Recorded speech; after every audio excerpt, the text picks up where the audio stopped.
بسم اللہ الرحمن الرحیم الصلاۃ والسلام علیک یا سید یا رسول اللہ وعلی آلک و صحابک یا سید یا حبیب اللہ۔ السلام علیکم ورحمۃ اللہ وبرکاتہ۔ ناظرین اکرام، اسلامک پوائنٹ اسٹوڈیو کے حسین پروگرام بہار رمضان میں آپ کا میزبان محمد طیب حسین قادری حاضر خدمت ہے۔ جیسا کہ آپ کو معلوم ہے کہ الحمدللہ ہم رمضان المبارک کا پہلا عشرہ رحمت میں داخل ہو چکے ہیں، تو اللہ تبارک و تعالی ہمیں اس ماہ مبارک ماہ کا ادب و احترام کرنے کی توفیق عطا فرمائے۔ تو آئیے ناظرین، آج کے ہمارے افطار ٹرانسمیشن پروگرام کے مہمانوں کا تعارف آپ سے کرواتا چلوں۔ آج کے ہمارے پہلے مہمان قاری القراء فخر القراء جناب حضرت علامہ مولانا حافظ محمد مسعود سیالوی، صدر مدرس جامعہ نوریہ رضویہ عیدگاہ، انہیں کے ساتھ حضرت علامہ مولانا مفتی میاں محمد شوکت علی سیفی محمدی صاحب، میں ان کو اپنے پروگرام میں خوش آمدید کہتا ہوں، اور نعت شریف کے لیے میرے محترم المقام جناب محمد خالد بشیر قادری صاحب، ان کو بھی میں اپنے پروگرام میں خوش آمدید کہتا ہوں۔ تو آئیے ناظرین، اپنے پروگرام کا باقاعدہ آغاز تلاوت قرآن پاک سے آغاز کرتے ہیں۔ تو میں ملتمس ہوں جناب حافظ محمد مسعود سیالوی صاحب سے کہ وہ تلاوت قرآن پاک فرمائیں۔ جی۔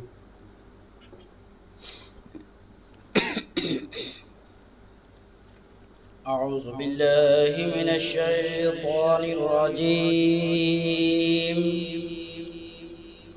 بسم اللہ الرحمن الرحیم،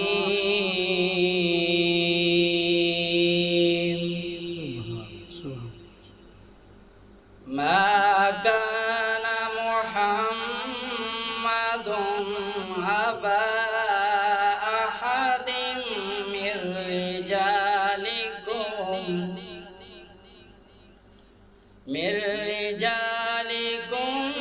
ولكن رسول الله وخاتم النبيين،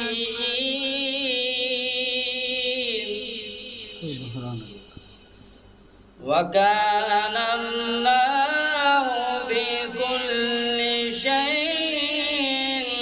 عليما۔ يا أيها الذين آمنوا اذكروا الله ذكرا كثيرا وسبحوه بكرة وأصيلا،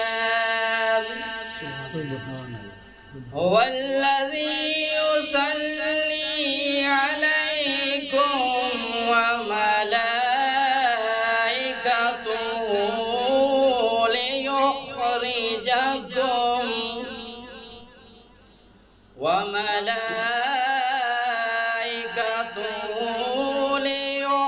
ليخرجكم من الظلمات إلى النور، وكان بالمؤمنين رحيما۔ تحيتهم يوم يلقونه سلام،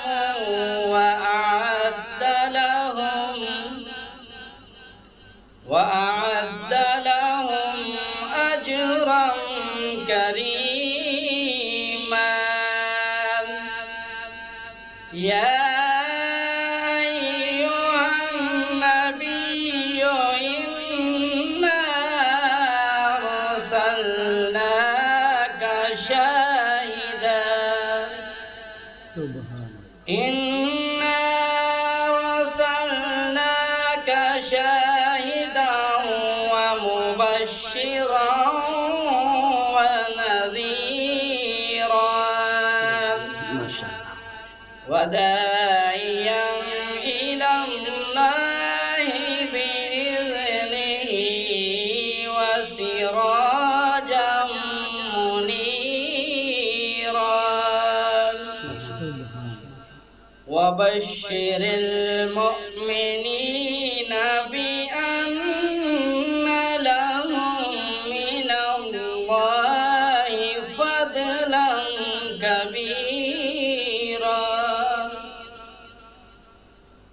وبشر المؤمنين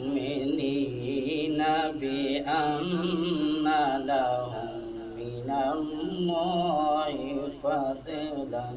كبيرا آمنت بالله صدق الله العظيم ماشاء اللہ سبحان اللہ، بہت اچھی تلاوت قرآن پاک فرما رہے تھے۔ تو آئیے ناظرین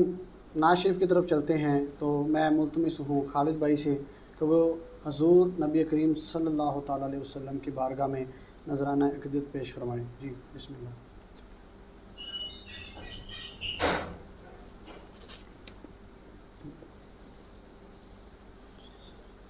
خدا کا ذکر کرے، ذکر مصطفیٰ نہ کرے،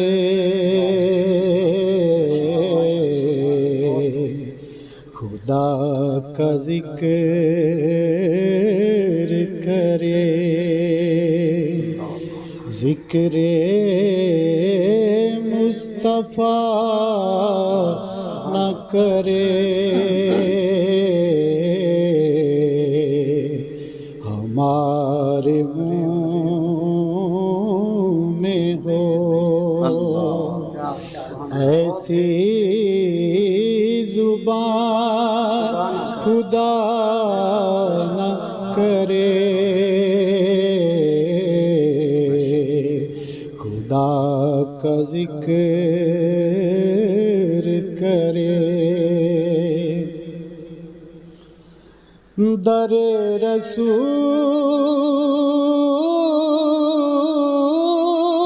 پہ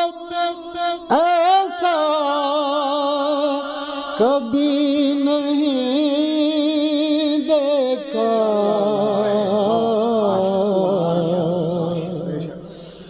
در رسول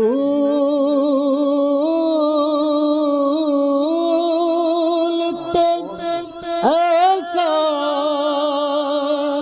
کبھی نہیں دیکھا،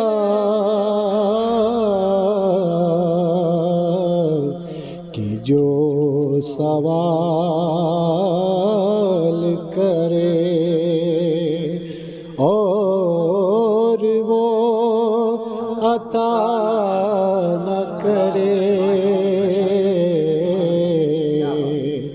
کہ جو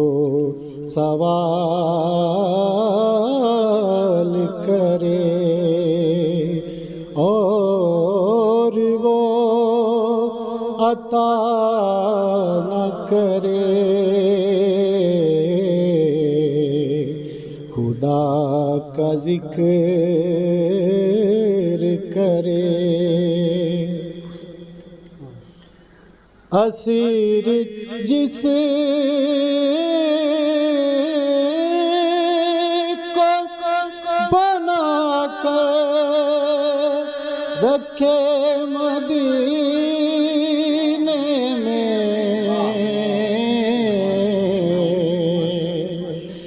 اسیر جس کو بنا کر رکھے مدینے میں، تمام عمر رہائی کی وہ دعا نہ کرے، تمام عمر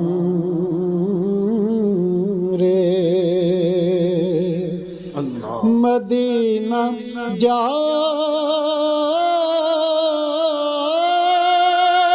کے نکلنا نہ شہر سے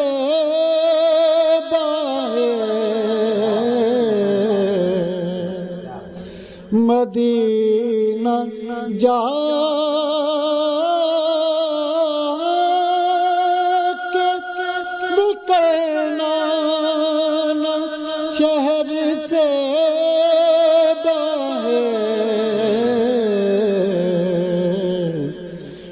خدا نخواستہ یہ زندگی وفا نہ کرے، خدا نخواستہ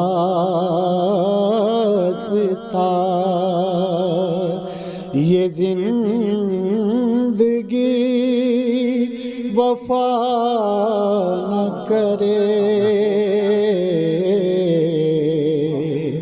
خدا کا ذکر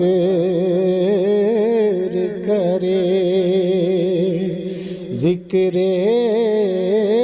مصطفیٰ نہ کرے، ہمارے منہ میں ہو ایسی زبان خدا نہ کرے، خدا کا ذکر کرے۔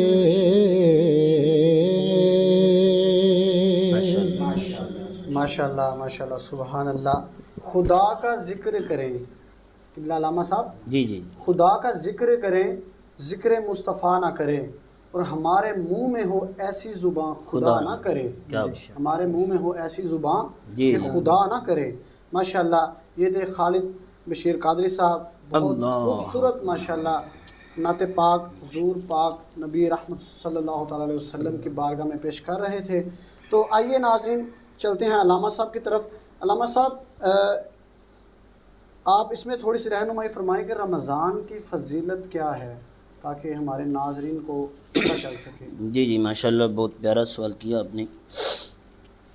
کیونکہ رمضان المبارک بھی جو ہے وہ تشریف لا چکا ہے، جی ماشاءاللہ، تو بڑا ہی برکتوں والا مہینہ ہے۔ اللہ رب العزت نے قرآن مجید سورۃ البقرہ کے اندر اس کے بارے میں ارشاد فرمایا۔ اللہ رب العزت ارشاد فرماتا ہے، یا ایھا الذین آمنوا کتب علیکم الصیام کما کتب علی الذین من قبلکم لعلکم تتقون۔ اللہ رب العزت نے ارشاد فرمایا کہ اے ایمان والو، تم پر روزے فرض کیے گئے ہیں۔ بے شک اب یہاں پر اللہ رب العزت نے ایمان والوں کو مخاطب کیا ہے، تو اس سے یہ پتہ چلا اگر بغیر ایمان کے اگر کوئی روزہ رکھتا ہے تو وہ اس کے کام نہیں آئے گا۔ تو یہ پتہ چلا، پہلی بات یہ ہے کہ ایمان پہلے ضروری ہے، ایمان ہوگا تو روزہ کام آئے گا، اگر ایمان نہیں ہے تو روزہ کام نہیں آنے والا۔ تو آگے اللہ رب العزت نے ارشاد فرمایا، کما کتب علی الذین من قبلکم۔ اللہ رب العزت نے فرمایا کہ یہ صرف تم پر فرض نہیں کیے گئے کہ جس طرح تم سے پہلے والے لوگوں پر فرض کیے گئے تھے، اسی طرح تم پر بھی یہ روزے فرض کیے گئے۔ اور اس کے بارے میں حضرت علی المرتضیٰ شیر خدا رضی اللہ تعالیٰ عنہ آپ جو ہے وہ تفسیر عزیزی کے اندر آپ ارشاد فرماتے ہیں کہ یہ روزے شروع سے لے کر حضرت سیدنا آدم علیہ السلام سے لے کر آج تک جو ہیں یہ سب پر روزے فرض کیے گئے۔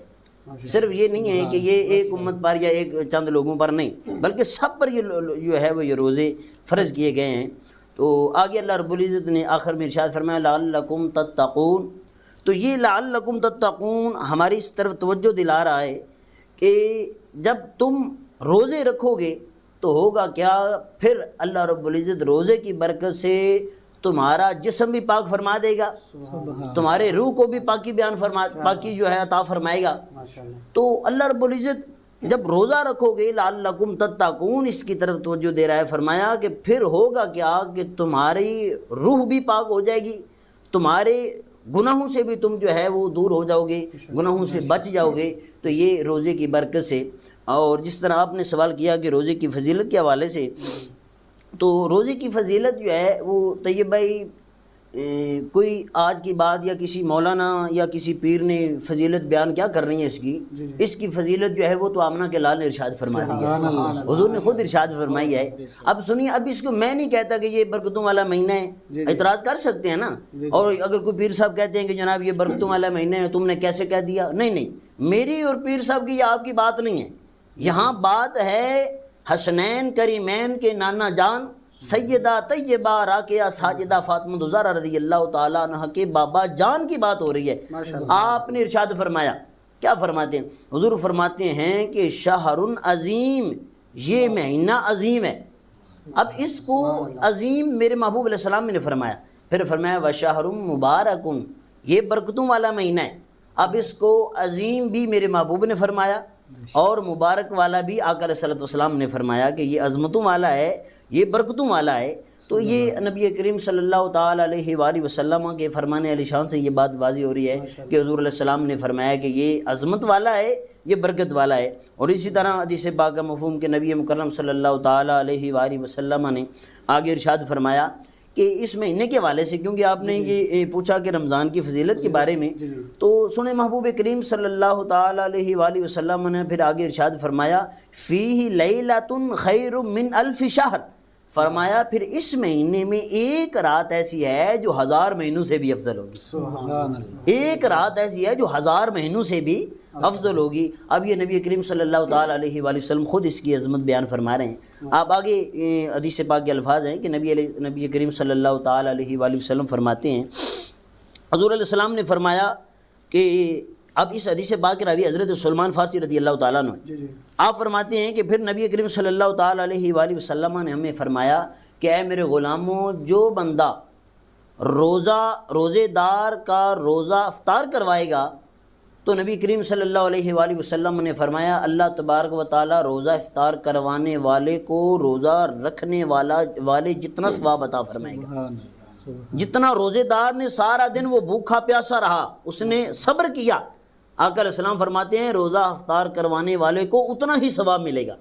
تو یہ کتنی عظمت والی بات ہے، کتنی برکت والی بات ہے۔ اور آگے نبی کریم صلی اللہ تعالیٰ علیہ وآلہ وسلم نے یہاں بات ختم نہیں، اور حضور فرماتے اسی مہینے کی عظمت کے حوالے سے حضور فرماتے ہیں کہ وَهُوَ شَهْرُ الصَّبْرِ،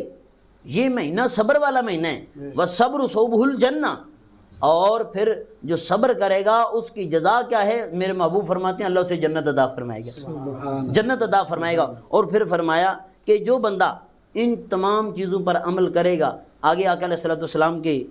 پیارے صحابی حضرت سلمان فارسی رضی اللہ تعالیٰ عنہ آپ فرماتے ہیں کہ ہم نے عرض کی یا رسول اللہ صلی اللہ علیہ وآلہ وسلم، آپ نے فرمایا کہ جو بندہ روزے دار کا روزہ افطار کروائے گا اللہ اسے جو ہے اس جتنا ہی ثواب عطا فرمائے گا۔ یا رسول اللہ یہ مہربانی رہنمائی فرمائیے کہ ایک بندہ ایسا ہے غریب ہے، وہ روزہ افطار نہیں کروا سکتا، اس کے بارے میں کیا حکم ہے؟ تو نبی مکرم صلی اللہ تعالیٰ علیہ وآلہ وسلم نے ارشاد فرمایا، حضور فرماتے ہیں کہ اے میرے غلاموں، اگر کوئی بندہ کسی روزے دار کا روزہ ایک دودھ کے گھونٹ سے روزہ افطار کروائے گا اللہ پھر بھی اسے اتنا ہی ثواب عطا فرمائے گا۔ اور پھر نبی علیہ السلام یہ دیکھیں آگے سوال پیدا ہوتا ہے کہ یار ایک دودھ بھی ظاہر بات ہے پیسوں سے ملتا ہے، فری تو نہیں ملتا نا، پیسوں سے ملتا ہے، کہ ایک آدمی دودھ بھی نہیں خرید سکتا، وہ دودھ کا گھونٹ اس کے پاس ہے ہی نہیں ہے، اب وہ کیا کرے گا؟ تو آگے نبی علیہ السلام نے فرمایا او تمراتن، اگر دودھ کا گھونٹ نہیں ہے تو فرمایا ایک کھجور کے ساتھ جو روزہ افطار کروا دے گا اللہ پھر بھی اسے اتنا ہی اجر عطا فرمائے گا۔ ماشاءاللہ۔ ناظرین وقت ہوتا ہے ایک چھوٹے سے بریک کا، تو یہیں سے انشاءاللہ کنٹینیو کرتے ہیں۔ تو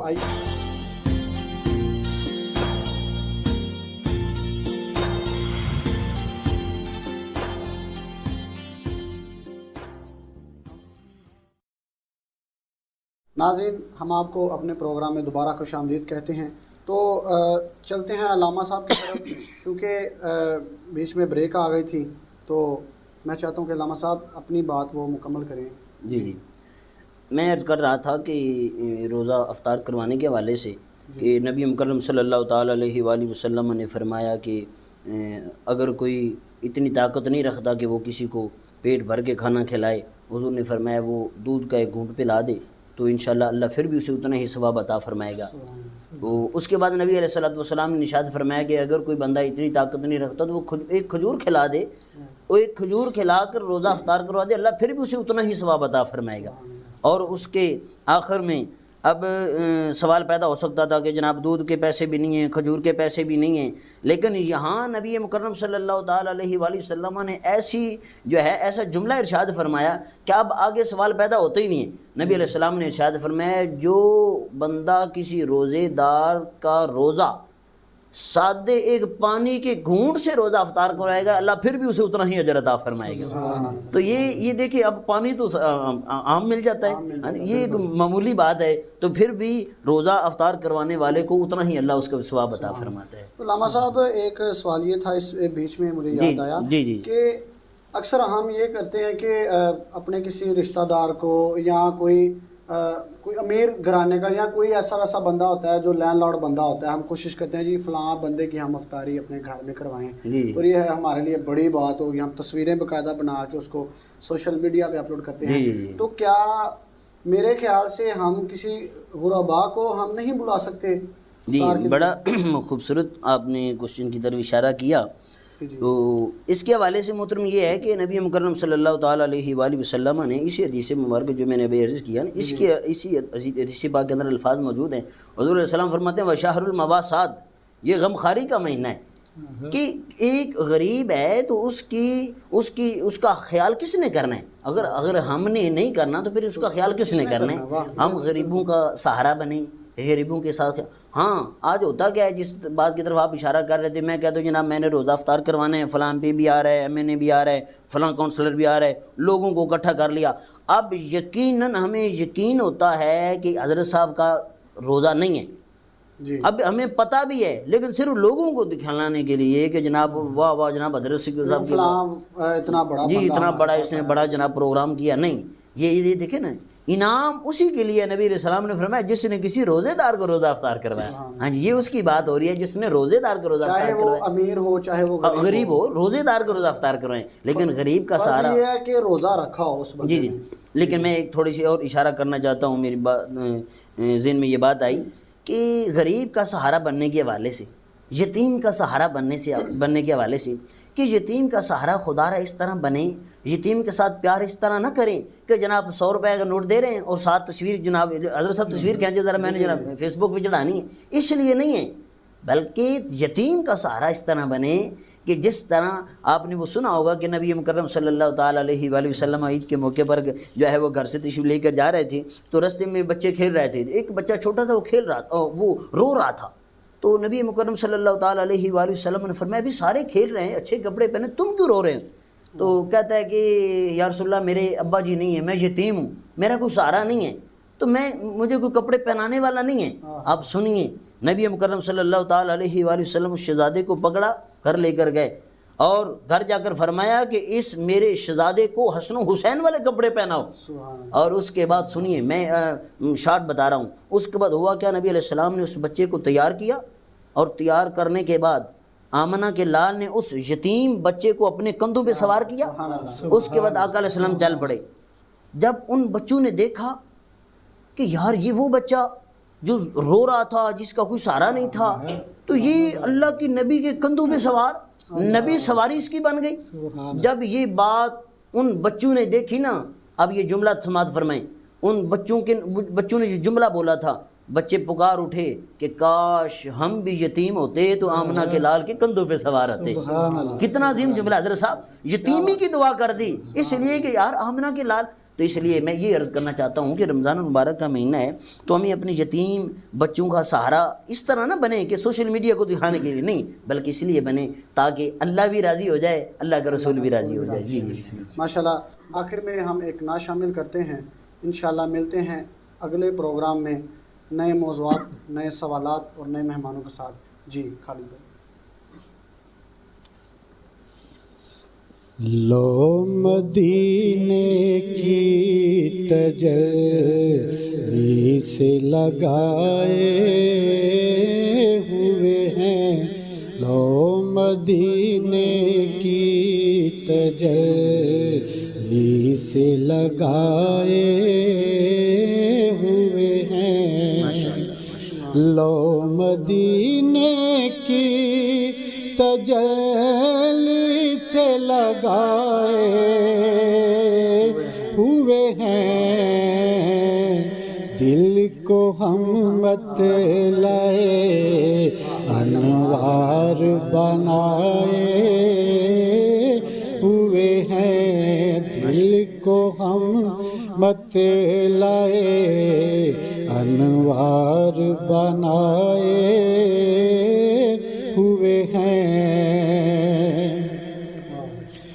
کشتیاں اپنی اپنی کشتیاں اپنی کناروں پہ لگائے ہوئے ہیں، کشتیاں اپنی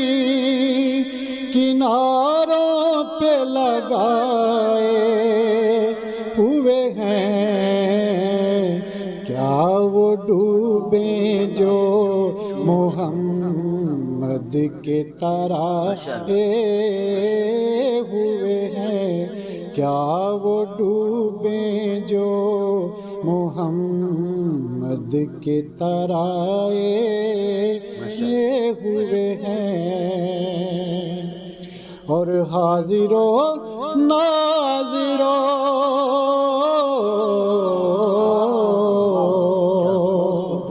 حاضر و ناظر نور بشر غیب کو چھوڑ، شکر کر وہ تیرے عیبوں کو چھپائے ہوئے ہیں، شکر کر وہ تیرے عیبوں کو چھپائے ہوئے ہیں، اور قبر کی نیند سے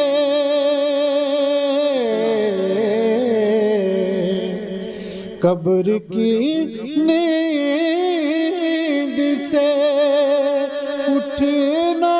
کوئی آسان نہ تھا،